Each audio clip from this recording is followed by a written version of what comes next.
Hello, my wonderful people. It don't happen again. I beg, make on a gather here, make on a come here waiting on easy. Libe, what they talk concerning the incarceration of Mazi Nnamdi Kanu. This one, in fact, I don't want to talk too much. I want make on a take on a ear, hear waiting they talk. So that when I go follow me, judge this matter, whether on Igbo, are they for us or are they against us? But before then, do not forget to subscribe. You get why? Let us be guided. That is my watchword. Do not forget this word anytime, any day. Do not forget this word very soon. Mazi Nnamdi Kanu committed no offense according to Ohanaeze Ndigbo, and they are demanding for immediate release of the IPOB leader according to Ohanaeze Ndigbo. So my wonderful people, Ndioma Negenti, they're gonna do what? They're gonna take this one, they step down. As you they gulp your beer, you know, they chop your chicken and kwabi, point and kill, or we share you, cow tell. I beg you, make you just listen to this news because it's very, very important. We make on hear this news in details. So that nobody say, on I go say, I mean, talk, not me talk, on Ohanaeze Ndigbo. And then bring this one to our doorstep this Saturday morning. The Apex Igbo Social Organization, or Apex Igbo Social Cultural Organization, Ohanaeze Ndigbo, has again called for the unconditional release of the leader of the indigenous people of Biafra, Mazi Nnamdi Kanu, from the detention of the Department of State Service, DSS. And that was report that the call was made by the President General of the group, Dr. Chief Emmanuel Iwanahu, while speaking in Lagos during the first official tour of the Southwest State. Addressing journalists, Iwanahu stated that IPOB leaders' continued detention is a deliberate attempt by some elements to destroy the economy of the Southeast. And this is what I keep on hammering all the time. That is exactly what they are doing. You see, they say, sit at home, sit at home. My dear brothers, my dear sisters, the Southeasterners, I tell you the gospel truth. Without no atom of regret that we are killing our economy. They are popping champagne on top of our head for this sit at home that we always call all the time. They are jubilating, and that is the main reason why they are still holding Mazi Nnamdi Kanu. They are not holding Mazi Nnamdi Kanu because Nnamdi Kanu has committed a new offense. No. The Southeast have been the safest place you can ever trade upon. Even when the Northeast, Northwest, and North Central, and even Southwest and South are in total confusion and total jeopardy, the Southeast remains the best. When they hold Mazi Nnamdi Kanu, that is not what they have in their mind. But when they see that the economy of the Southeast is being anchored on the holding of Mazi Nnamdi Kanu to destabilize the economy of the Southeast, they hold him tight. Haji Mazi Nnamdi Kanu na yendo ibo na akpo sukrutum. I am not against what Ekpa is doing, but let us be guided. Constant calling of sit at home is continual detention of Mazi Nnamdi Kanu. The more you call it at home, the more they tighten their belt to hold him because they know that they are holding the Southeast at the Sokrutum. But when you talk, nobody cares to listen. Nobody will reason. Nobody will even think towards your direction. They will call you Mumu. They will call you this. They will call you that. I am not against calling for the release of Mazi Nnamdi Kanu. But continue sitting at home even when the person being held down, he made it open at his last court appearance that Biafra must live. That the reason why he is there is for Biafra to live, not for we to be killing our own people. In other words, he is pointing towards the angle of Simon Ekpa. But he don't want to make it clear. Oh, okay, he speaks like an elder. How can you claim you are fighting for Biafra and you are at the same time impoverishing the people you are fighting for and killing them? Yet, nobody cares to reason and think towards that direction. In his own comfort zone, enjoying every manner of things that can be provided by the government. Human rights is there. The government are paying him salary and also paying his key salary and upkeep as well. Yet, you don't see it reasonable to tell all this our poor aged farmers to go back to their farms or their marketplace where they are selling Ogo and the rest of them just to feed their family. I have talked my own. Oh, I know they must attack me. I know they must abuse me. But I am not single-handedly, or I am not single-handedly Simon Ekpa. But anyone that is doing that with him, or any government official that is being brought him over, they used to call me saboteur. In my own comment, in my own channel, they used to call me saboteur, that I'm a slave, that they have bribed me. Not knowing fully well that the person that is typing all these things have been bribed a long time ago. But they will not agree with me. I tell you people one thing. You must all remember this word. The end will justify. Whether I am saying the truth or I'm not, I'm just speaking for talking sake. No. I'm saying this thing without any atom of regret. That Simon Ekpa have been brought over. You cannot claim to be fighting for the release of what do they call it? Of Mazi Nnamdi Kanu, and you keep on tightening everything, every angle. Even when the young man in the DSS said enough is enough, you have already seen that going by this sit at home with watching the situation at the DSS, you continue doing it. Every time you keep on calling for sit at home, telling us that you are fighting for Mazi Nnamdi Kanu release under Biafra's name, and you are perpetrating some heinous crimes. No problem. But the end will justify. That is my watchword. According to Ohanaeze leader, there is insecurity in the southeast because of the incarceration of the pro-Biafra activists. The Ohanaeze leader said, we don't have security problems in the southeast. We have said, release Mazi Nnamdi Kanu because the young people are supporters of Nnamdi Kanu.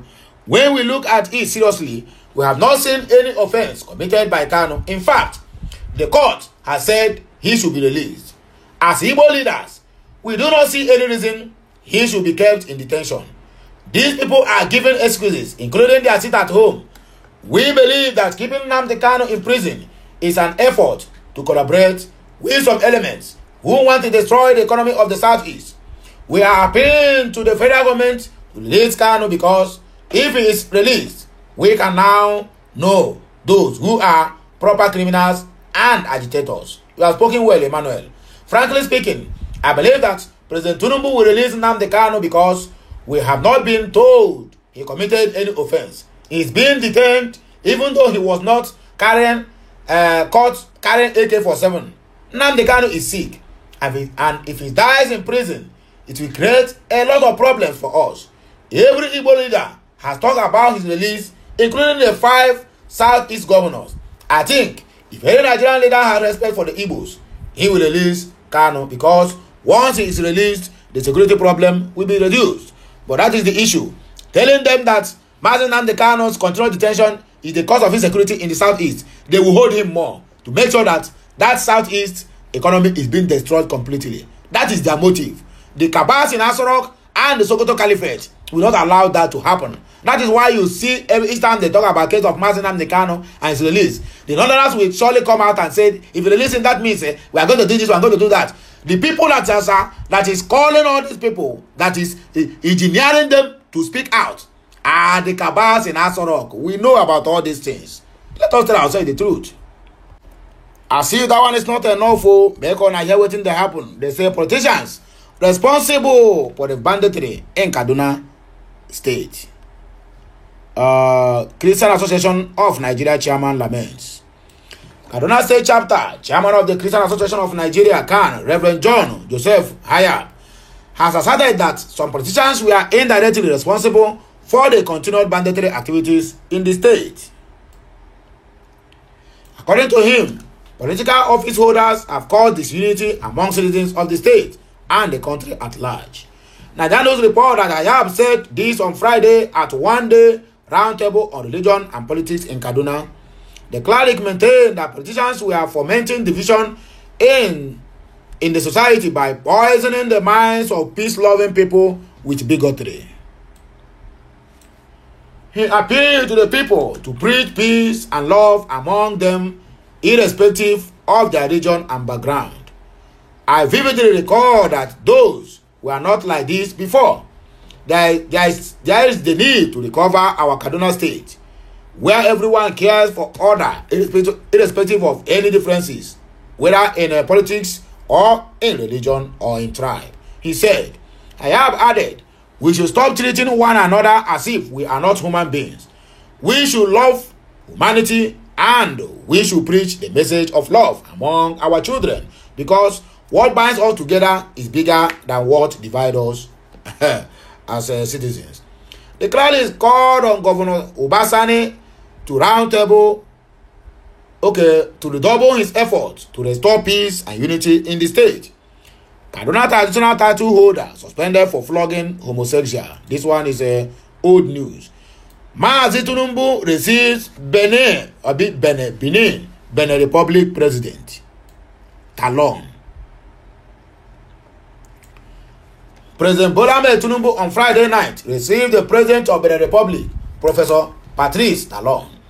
Nigerians report that Nigerian President met his Beninese counterpart at his residence in Abuja. Meanwhile, Tinubu will leave Abuja for Guinea-Bissau on Saturday, that is today, July 8th, to attend the 63rd ordinary session of the Authority of Heads of State and the Government of the Economic Community of West African States, ECOWAS, taking place in Bissau, the capital of the Republic of Benin, Guinea-Bissau. According to presidential spokesperson Dela Alake, the summit scheduled for Sunday, July 9, will address several important regional topics. These include a report from the 50th ordinary session of the Mediation and Security Council concerning security challenges within member nations, a report from the 90th ordinary session of the ECOWAS Council of Ministers about the group's financial situation and implementation of the African Continental Free Trade Area, and a report on the state of political transition in the Republic of Mali, Burkina Faso, and Guinea. The summit agenda also features discussions on the ECOWAS single currency program and a report on the obstacles to the free movement of goods along the Abidjan-Lagos corridor. P2B, why I regret my Labour Party membership. 74-year-old retired colonel opens up. 74-year-old colonel. While I know they finish. A 74-year-old retired military officer, Chinyere Obi, has expressed regret over her choice of party and its candidate in the 2023 presidential election. Chinyere, in a recent interview with journalists, alleged that the Labour Party and its candidate P2B abandoned her after she was shot by political talks in Imo State over her commitment to the party. The retired colonel said she regretted due to the fact that neither the party nor the former Anambra governor reached out to her after she was shot in the leg while campaigning for the party's presidential candidate. The septuagenarian narrated how she sold her Honda Pilot SUV to fund her medical treatment after the incident, noting that she did not expect the party or P2B to pick up her bills but to show solidarity. Do you want Imo State for P2B? That is the question. Do you want your word for P2B that they will be so concerned? That is another question. She said, I have to sell my Honda Pilot Jeep for 1.5 million naira in June to be able to treat the gunshot wound. At my age, 74, I am selling my things to heal completely. As a retired colonel, I have my pension and entitlement. I wasn't even asking for money. My anger is that nobody reached out, not even one single person came to the hospital at the Federal Medical Center to say sorry. I fought and campaigned for the youth so that Nigeria can change. I have no need for anything. I am a British citizen and my children are all British citizens. I have nothing to lose or gain. I spent 5 billion naira buying rice, visiting people, women across the country. Shedding more light on how she was attacked, 74-year-old Chinyere said the problem started when she tried to protect a Labour Party's polling unit agent in her hometown in Idato, South Local Government Area of Imo State. According to her, on election day, some unidentified political thugs invaded her polling unit and threatened the Labour Party polling unit agent, and she tried to intervene. The next thing I heard she said was, "Po, po." It was gunshot on my leg. She noted that she is diabetic, adding that the shooting could have led to the amputation of her leg, but nobody from Labour Party, not Abure, referring to Labour Party SAC National Chairman Julius Abure, or even Peter Obi, sent a word or visited. However, she urged President Bola Tinubu to intensify efforts to end insecurity in Nigeria, especially in the southeast region. She stated that she was confident in the capacity of President Tinubu and was sure he would end the hardship in the country, speaking from both sides of your mouth. Nigerian businessman rewards 2023 JAMB highest score with 2.5 million naira. Okay, bear with us here. This one, her name na Ume Nkechinyere Precious. After all said and done, after Mesoma saga, the real person will get 360 in all UMTE results have been rewarded. A student of the Deeper Life High School in Mowe, Kamsi Yochuku Ume, has been rewarded with a cash gift of 2.5 million naira for emerging as the overall best candidate in the just concluded 2023 Unified Tertiary Matriculation Examination (UTME) conducted by the Joint Admission and Matriculation Board, which is JAMB. Nanyano's report that Ume emerged as the best candidate in the 2023 UTME, scoring 360 from the combined subjects she sat for. It was confirmed by the JAMB that Ume scored 99 in chemistry, 98 in mathematics, 97 in physics, and 66 in English in the year's UTME. In a bid to encourage the student, the Chief Executive Officer and President of the Erisco Foods Limited, Dr. Eric Umofia, announced a cash gift to the young girl. During a chat with journalists on Friday, Umofia said he was moved by the student's interview with the Punch earlier. Najados learned that the businessman also announced various cash rewards to the school's administrator, the 4 subject teachers, and 2 other best students as well. I regret working for APC, popular Nollywood actress spoke out. Nollywood actress Ibironke Ojo Anthony, better known as Ronke Oshodioke, has voiced her disappointment in the ruling All Progressive Congress APC, accusing the party of failing the people in the last 8 years. She expressed regret for supporting and campaigning for the party, particularly after witnessing the NSAS protest experience. The actress made these revelations in a recent interview with a media personality, Chudi Jideowo. Back in October of 2020, Nigerian youth held protests against the now defunct Special Anti-Robbery Squad, SARS, of the Nigerian Police Force, calling for an end to police brutality and better governance. Oshodioke also expressed her disappointment in Lagos State Governor Babajide Sanwo-Olu's handling of the protest. The 48-year-old film actress criticized the governor for his contradictory statements regarding the protest outcomes, particularly his denial of any deaths. She said, "I love APC. I am a fan of APC, body and soul. I felt APC was going to take Nigeria to the next level. But what we got, the reverse is the case. So even while we are campaigning for them, I didn't collect much. I wasn't looking at the money. I was looking at what was going to happen later. All what they have been doing, I was thinking 8 years cannot fix Nigeria. We all know that. But when the NSAS protest came up, I was so down. I was really down because our governor was saying 3 different things at the same time. They said they didn't kill anybody. But if one person died, 50 people have died with that one person. The people that that person is feeding are their parents and siblings. Before they get themselves and get back on their feet, might take 5 years. It is a thing of the mind. Secondly, there was so many injuries or so many rancors in that protest. I saw some guys that could not use their legs. Some people had bullets in their bodies. So many injuries. I will not say. I was mad but I was really down. I regret working for them for that reason alone, according to Ibironke Oshodi. Fuel subsidy.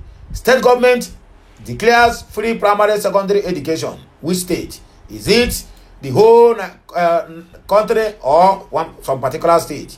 I know say some states will not even give, even the nursery school, they will not give free education. The Taraba State Governor, Abu Kefas, had declared free education in all primary and secondary schools with effect from the next academic season. Nanyano report that the governor stated that this is to cushion the effects of the removal of subsidy on premium motor spirit known as petrol. This was made known in a statement on Friday by the governor's spokesperson, Emmanuel Bello.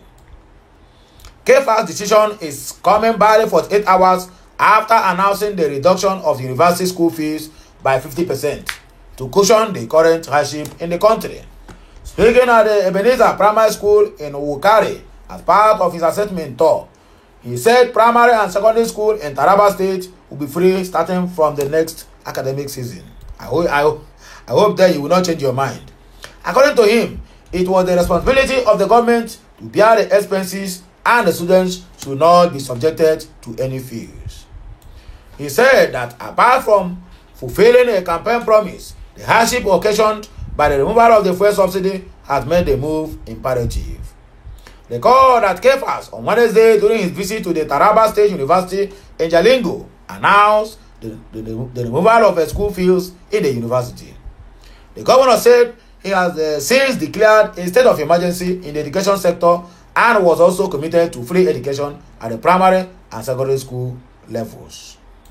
Some parents said the hardship occasioned by the removal of fuel subsidy has made payments of school fees difficult. They said the slash had raised their hopes, he has said, according to the governor. Well, you have done well, my dear brother. Police don't arrest the man who go to share naked a photo of a widow on a church platform. Amara Kennedy has been arrested by the Lagos State Police Command for allegedly sharing explicit images of two single mothers and demanding money in return for love-related costs. SP Benjamin Hundoyin, the Lagos State Police Public Relations Officer, confirmed the Kennedy's arrest in a text message forwarded to Vanguard. When questioned if Kennedy had been apprehended, Hundoyin simply responded, confirmed.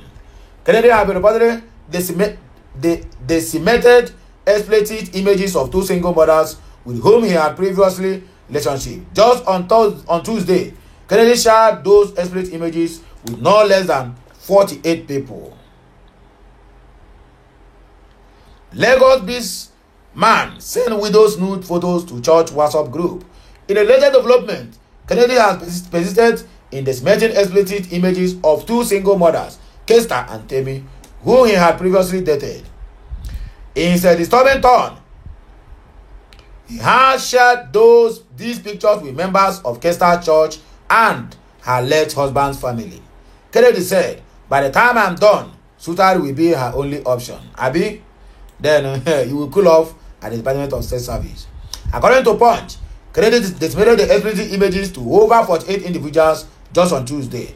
Both women, Kester and Temi, met Kennedy on separate social media groups for singles. After arguments, Kennedy distributed intimate photos of the women, demanding money from them to delete the pictures. Despite their payments, he proceeded to circulate the image widely. Aftermath has been severe for the victims. Kester, a widow and a mother of two, has attempted suicide twice as a result of the ordeal. Temi ended her relationship with Kennedy after discovering his uncommitted intentions, only to find herself harassed for money and threatened with further distribution of explicit photos. Following the exposure of Kennedy's actions, he threatened to further tarnish the woman's reputation for spoiling my image. He continued sending explicit images to more family members and acquaintances of the women. Kester, despite her distress, has vowed not to end her own life, stating that her children need her. And that's so it is supposed to be. So my wonderful people, my viewers and subscribers all over the world, anywhere where you dey, make you take this one they step down. Until you hear my voice again, until I come your way again, until the men Okute Daily Talk from my own corner. Have a nice day and have a nice Friday. Bye for now. Saturday, sorry to say.